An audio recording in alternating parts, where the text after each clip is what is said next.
حضرات نے جو ہے اپنا وقت اور اپنے آپ کو پیچھے ہٹا کر کے مہمانوں کو موقع دیا. اب ہمارے درمیان ہمارے ضلع فروخ آباد کے انتہائی مقبول اور محبوب عالم دین، ہمارے رفیق سفر اور ہمارے انتہائی معتبر اور باوقار ساتھی فاضل دیوبند حضرت مولانا عبدالرب صاحب قاسمی، جو جمعیت علماء ضلع فروخ آباد کے جنرل سیکریٹری، اللہ رب العزت نے بہت ہی خوبیوں سے مولانا کو نوازا. میں گزارش کر رہا ہوں اور تعارف بھی زیادہ کرانا نہیں چاہتا کہ عطر والا جب اپنی ڈبی پٹارا لے کر کے آتا ہے تو وہ کھولتا ہے، خوشبو بتلا دیتی ہے کہ یہ عطر بیچتا ہے، اور اس کی جو ہے پیٹھی میں، اس کی اٹیچی میں عطر ہی بھرا ہوا ہے. مشکانس کے خود بگوید نہ کہ اتار بگوید. مجھے بتانے کی ضرورت نہیں، آپ مولانا سے پہلے بھی براہ راست ملتے رہے، اور شمس آباد مولانا کے لیے کوئی اجنبی جگہ نہیں ہے. میں اپنے فاضل اور نوجوان دوست سے گزارش یہ ضرور کروں گا کہ دعوت اور موعظت اور حکمت کے انداز میں ہمارے بزرگوں کو، نوجوانوں کو اور یہاں آئی ہوئی ماں و بہنوں کو سیرت مصطفیٰ اور پیغام محبت کانفرنس میں خطاب فرمائیں. حضرت مولانا عبدالرب صاحب قاسمی دامت برکاتہم تشریف فرمائیں.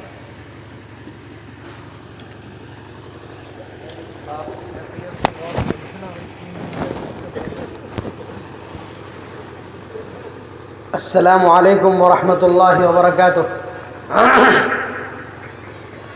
ان الحمد للہ نحمده ونستعینه ونستغفره ونؤمن به ونتوکل علیہ ونعوذ باللہ من شرور انفسنا ومن سیئات اعمالنا. من يهده الله فلا مضل له ومن يضلله فلا هادي له. ونشهد ان لا اله الا الله وحده لا شريك له. ونشهد أن سيدنا وسندنا ومولانا محمدا عبده ورسوله صلى الله عليه وعلى آله وأصحابه وبارك وسلم. أما بعد، أعوذ بالله من الشيطان الرجيم. بسم الله الرحمن الرحيم. لقد كان لكم في رسول الله أسوة حسنة لمن كان يرجو الله واليوم الآخر وذكر الله كثيرا.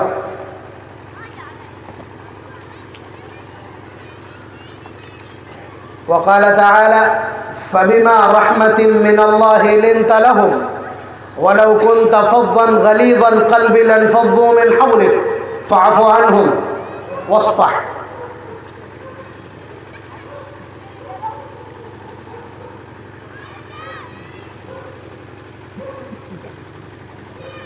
وقال النبي صلى الله عليه وسلم: صل من قطعك واعف عمن ظلمك وأحسن إلى من أساء إليك. وقال عليه الصلاة والسلام: ليس الشديد بالسرعة ولكن الشديد الذي يملك نفسه عند الغضب، أو كما قال عليه الصلاة والسلام. سب سے پہلے دعا فرمائیے کہ اللہ تبارک و تعالی اس مجلس کی برکت سے، یہاں آئے ہوئے حضرات علماء کرام کی برکت سے، اور چھوٹے چھوٹے نونہال بچوں اور نوجوانوں کی اس محنت کے صلے میں موسم کو خوشگوار فرما دیں تاکہ یہ مجلس اپنے اختتام تک پہنچ جائے. ہم ان الفاظ میں بھی دعا کیے لیتے ہیں کہ جن الفاظ کے ذریعے نبی اکرم صلی اللہ علیہ وسلم نے بارش کے رکنے کے لیے دعائیں کی ہیں. اللہم حوالینا ولا علینا، اللہم علی الآکام والآجام والضراب والأودیة ومنابت الشجر.